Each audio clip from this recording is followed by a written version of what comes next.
Hello students, welcome to my channel easy learning accounts.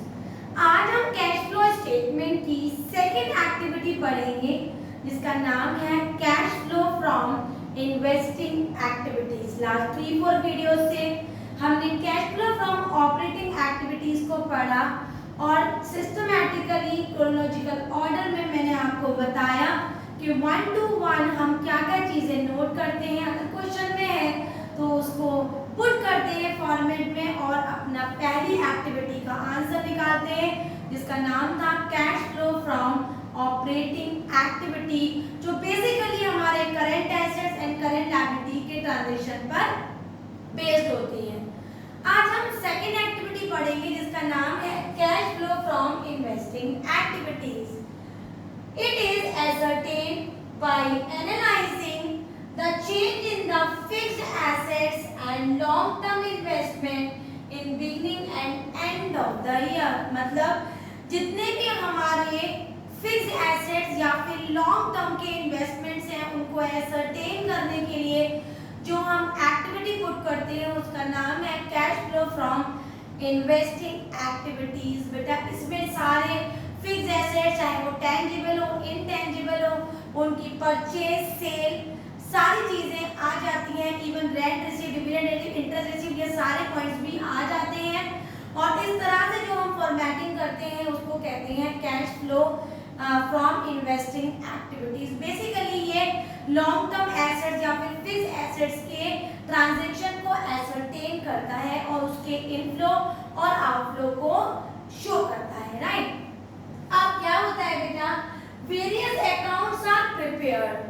इन चीजों को निकालने के लिए चाहे वो परचेज हो चाहे वो सेल हो, इसको निकालने के लिए कभी कभी क्वेश्चंस में जो इंफॉर्मेशन दी होती है वो अधूरी दी होती है, कुछ ना कुछ उस इंफॉर्मेशन में मिसिंग होता है, या परचेज मिसिंग है या सेल मिसिंग है, something is missing. So in order to calculate that missing value we have to prepare some accounts. कुछ अकाउंट्स बनाने पड़ते हैं बेटा। For example fixed assets account ये हम दो तरीके से बनाते हैं, एट कॉस्ट या फिर एट रिटर्न डाउन वैल्यू। एक और अकाउंट बनाना पड़ जाता है अगर इंफॉर्मेशन मिसिंग होती है तो वो है हमारा एक्यूमुलेटेड डेप्रिसिएशन अकाउंट। बेसिकली ये डेप्रिसिएशन की मिसिंग निकालने के लिए बनाते हैं, जिसको हम ऑपरेटिंग में तो ले जाते ही हैं और फिक्स्ड एसेट्स में भी ले जाते हैं ताकि हम परचेज और सेल भी प्रॉपर्ली निकाल लें। और तीसरा बनता है हमारा इंटेंजिबल एसेट जो कि फिक्स का ही एक पार्ट है, या फिर पेटेंट अकाउंट। अगर ऐसी इंफॉर्मेशन कुछ मिसिंग है तो उसके लिए हम इंटेंजिबल एसेट्स अकाउंट भी बनाते हैं। सबसे पहले मैं आपको इनका फॉर्मेट बताऊंगी, एक्यूमुलेटेड डेप्रिसिएशन जिसको हम प्रोविजन फॉर डेप्रिसिएशन अकाउंट भी कहते हैं, और फिक्स्ड एसेट्स अकाउंट दोनों तरीके से बताऊंगी, at return value and at cost. उसके बाद हम इन्वेस्टिंग एक्टिविटी का फॉर्मेट पढ़ेंगे और इससे बेस्ड क्वेश्चन हम अपनी अगली वीडियो में सीखेंगे। क्लियर?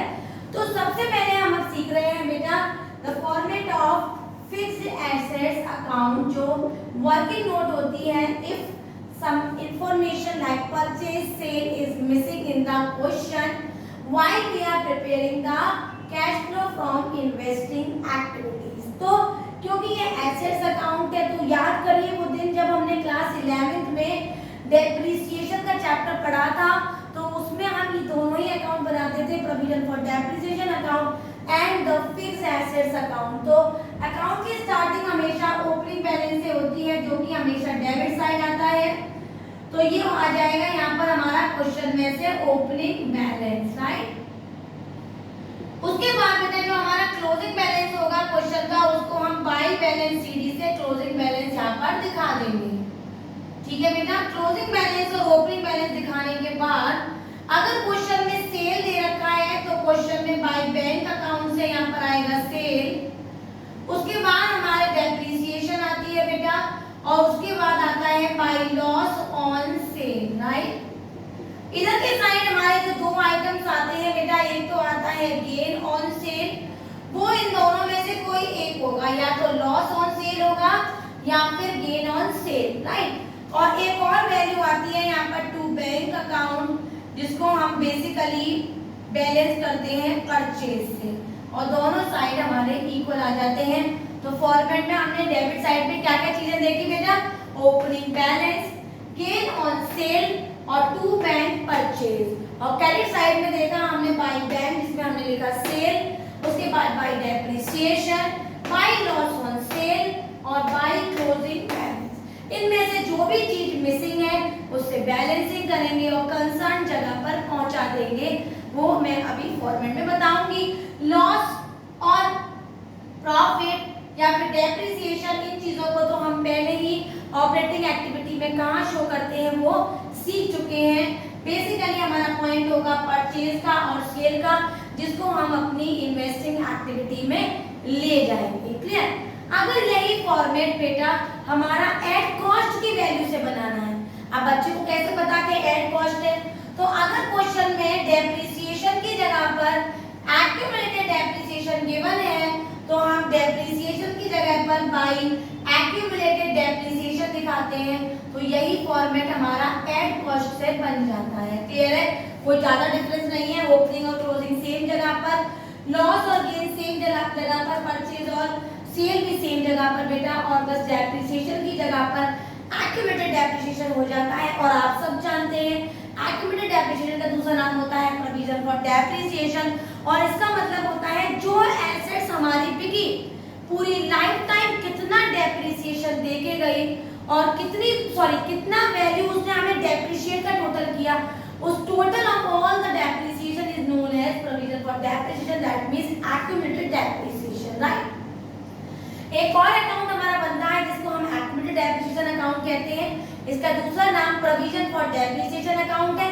क्योंकि ये लायबिलिटी अकाउंट है, हमेशा क्रेडिट साइड से स्टार्ट होगा, तो यहाँ पर आएगा बाय बैलेंस बीडी, यहाँ पर आएगा बेटा ओपनिंग बैलेंस, और अपोजिट में चला जाएगा टू बैलेंस सीडी, और यहाँ आएगा इसका क्लोजिंग बैलेंस जो कि क्वेश्चन में दिया हुआ होता है।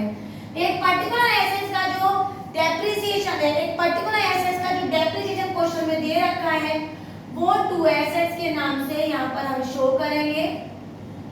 और बेटा हमारी बैलेंसिंग अगर होगी तो वो हो जाएगी टू डेप्रिसिएशन के नाम से बैलेंसिंग फिगर। राइट? और दोनों साइड हमारी बैलेंसिंग हो जाएगी। हो सकता है किसी क्वेश्चन में डेप्रिसिएशन ऑलरेडी गिवन हो तो हम टू एसेट से बैलेंसिंग कर रहे हो, वैसे 90% जो क्वेश्चंस आते हैं उसकी डेप्रिसिएशन से ही बैलेंसिंग होती है।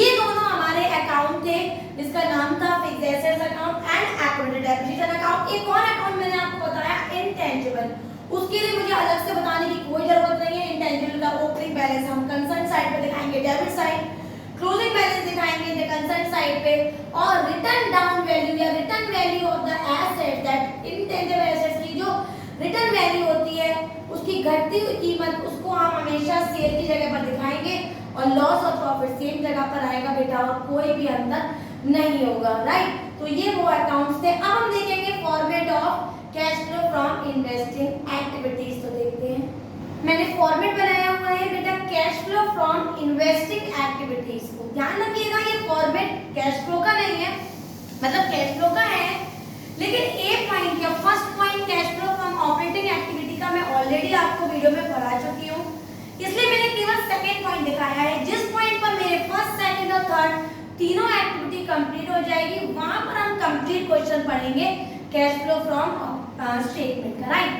तो ये है हमारा cash flow from investing activities. मैंने यहाँ पर पॉइंट 2 डाला हुआ है, particular detail total amount cash flow statement for the year and. Right?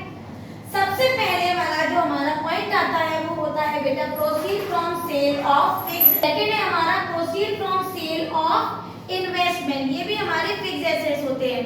ठीक है? तो फिक्स्ड एसेट्स लिया हमने, दूसरे में हमने इन्वेस्टमेंट लिया, और तीसरा है हमारा proceed from sale of intangible assets. Intangible assets वो एसेट्स जो हमारे फिक्स्ड ही होते हैं, बट वो हमें एक चीज नहीं होते, हम उनको देख नहीं सकते, they can only be felt, for example goodwill, patent etcetera. Right? तो दीज थिंग्स अगर सेल हुई हैं तो they are always added in the cash flow from investing activities. The next is interest received add होगा, rent received add होगा, और dividend received भी बेटा ऐड होगा। राइट? अब जो तीन आइटम्स हमारे लेस होते हैं वो होता है बेटा payment of the purchase of the fixed assets. अगर हम कोई फिक्स्ड एसेट परचेज कर रहे हैं तो हमारा पेमेंट जा रहा है, तो पेमेंट आउटफ्लो हो रहा है, that means it is deducted. दूसरा purchase of investment, then again is deducted. Then the purchase of the intangible asset, it is also deducted. Then the last point is extraordinary items. For example, insurance claim on machinery. अगर हमने machinery पे हमारी machinery damage हो गई और उस पर हमने इंश्योरेंस क्लेम कर दिया, अब इंश्योरेंस कंपनी ने हमें पेमेंट दे दिया, that means the payment is coming, it is always added. तो हमने कौन कौन से आइटम्स इन्वेस्टिंग एक्टिविटीज में ऐड करते हुए पढ़े बेटा, एक बार आप इसको रिवाइज करते हैं. सबसे पहले proceed from sale of fixed assets, proceed from sale of investment, proceed from sale of intangible assets, और rent receive, interest receive and dividend receive. और डिडक्ट क्या करेंगे, डिडक्ट करेंगे purchase of fixed asset, purchase of investment and purchase of intangible assets. तो हमने 3 और 3 6 items add किए और 3 आइटम डिडक्ट किए. एक्स्ट्राऑर्डिनरी आइटम्स अगर मशीनरी पे इंश्योरेंस या कोई भी फिक्स्ड एसेट पे इंश्योरेंस की बात कर रहे हैं और उसका क्लेम रिसीव हो गया है तो उस वैल्यू को भी हम ऐड कर देंगे. तो this is the format of हमारा cash flow from investing activities. एक बात हमेशा याद रखना, जो हमने ऑपरेटिंग में भी किया था, अगर हमारी इन सारी कैलकुलेशन का आंसर प्लस में आ रहा है तो हमारा जो रिजल्ट होगा वो होगा cash flow from of investing activities. लेकिन अगर इन्हीं सारी कैलकुलेशंस का आंसर माइनस में आ रहा है तो आंसर होगा cash flow used in investing activities. इस तरह से बहुत ध्यान से एक एक चीज देखकर हम अपना फॉर्मेट बनाएंगे या क्वेश्चन को सॉल्व करेंगे. जहां जहां जरूरत होगी वहां वहां अपना अकाउंट वर्किंग नोट पे बनाएंगे ताकि परचेज एंड सेल के पॉइंट्स हम प्रॉपर्ली दिखा सकें. क्लियर है?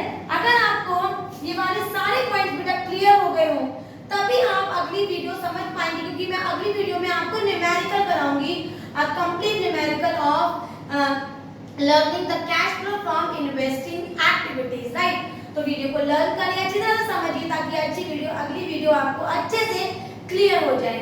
वीडियो समझ में आई हो, सारे पॉइंट्स इन्वेस्टिंग एक्टिविटीज के आपको क्लियर हो गए हो तो मेरी वीडियो को लाइक करें, शेयर करें और मेरे चैनल को सब्सक्राइब जरूर करें. Thank you.